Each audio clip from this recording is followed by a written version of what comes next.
Sinampa ng contempt si dating presidential spokesperson Harry Roque matapos makasagutan si Senadora Risa Ontiveros sa pagdinig ng Senado tungkol sa operasyon ng mga pogo. Balitang hatid ni Mav Gonzalez.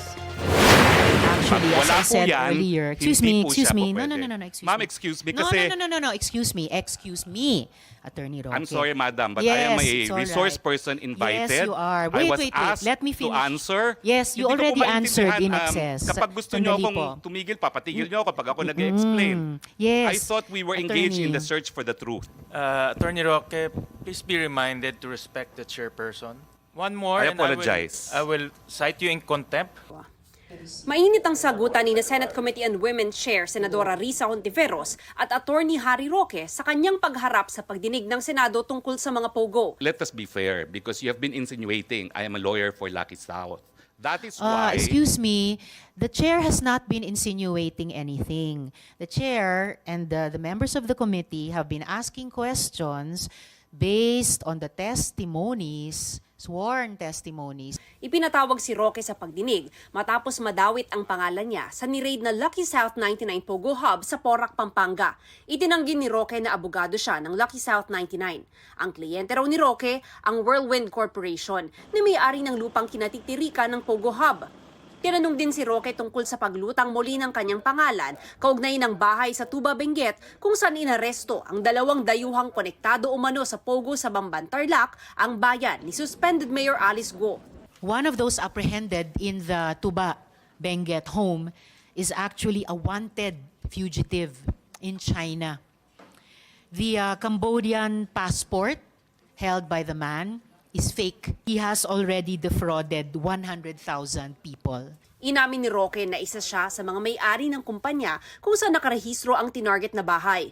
Tiniran ko po yan nung ako po'y umalis ng gobyerno. Hindi ko po dinideny that, that is a house that I have an interest in. I have lived in the house. Ang sinasabi ko lang po, pinaupahan po yan. And possession is now with the lessee. Ayon kay Roque, ang umuupa sa bahay ay isang Chinese national na legal na nasa bansa at ang lalaking inaresto ng Bureau of Immigration ay partner ng umuupa. Nais ko po makita talaga kung ano yung ebidensya na yung lalaking yon ay involved sa banban. Dahil kung hindi naman po, talagang meron pong concerted effort na iling ako dito sa mga pogo na akin namang itinatanggi po. Humarap din sa Senado si Nancy Gamo, ang accountant ni Alice Go. May indicators talaga ng pagiging shell companies lamang. Hindi nagbabayad ng buwis sa BIR, walang operations gaya ng nag-obserbahan ninyo, wala ring empleyado, at walang remittance sa pag-ibig. So, hindi nyo rin po ba naisip yon na medyo problematic? Hindi po, kasi ang concern ko lang naman po yung hanap buhay ko na mag-rehistro, mag-process ng dokumento. So, it's not my obligation to assess or evaluate or whatever.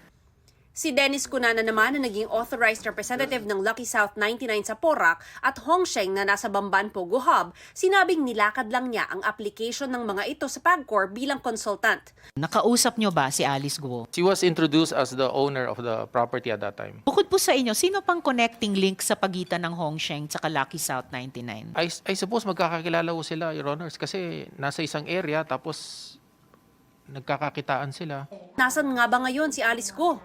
Some sightings in Bulacan. However, Sightings lang. sightings lang po. Kamukha lang niya.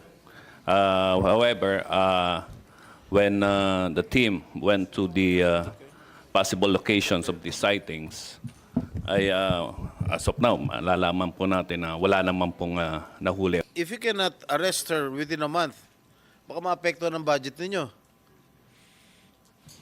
Noted po. Inihain na ng Solicitor General ang co-warranto petition laban kay Go para ipawalang bisa ang proklamasyon sa kanya bilang alkalde. Sa petisyon ng Solicitor General, iisang tao lang daw, sina Alice Leal Go at si Go Waping, batay sa kanilang fingerprints na sinuri ng NBI. Hindi raw Filipino citizen si Go. Batay sa mga dokumento, sina Go Janjong at Lin Wenyi ang mga magulang ni Go Waping. Sina Angelito Go at Amelia Leal Go, inimbentong mga individual lang na nilikha para mapeke ang birth records ni Go Waping. Certified din daw ng Philippine Statistics Authority na walang record ng birth, marriage o death sina Angelito at Amelia. Sa kabila ng peking impormasyon, nag-apply at naisyuhan pa rin ng Philippine passport si Go Waping sa pangalan nila ni Alice Dialgo. Ayon sa Solicitor General, maituturing na serious dishonesty o matinding pagsisinungaling ang pagdedeklara ni Go na Pilipino siya sa kanyang mga dokumento gaya ng passport at certificate of candidacy. Gayon din ang kanyang pagkabigong magbigay ng makatotohanang sagot sa mga pagdinig ng Senado. Sinisika pa ng GMA Integrated News na makuha ang panig ni Go na ayon sa Bureau of Immigration ay nasa Pilipinas pa rin.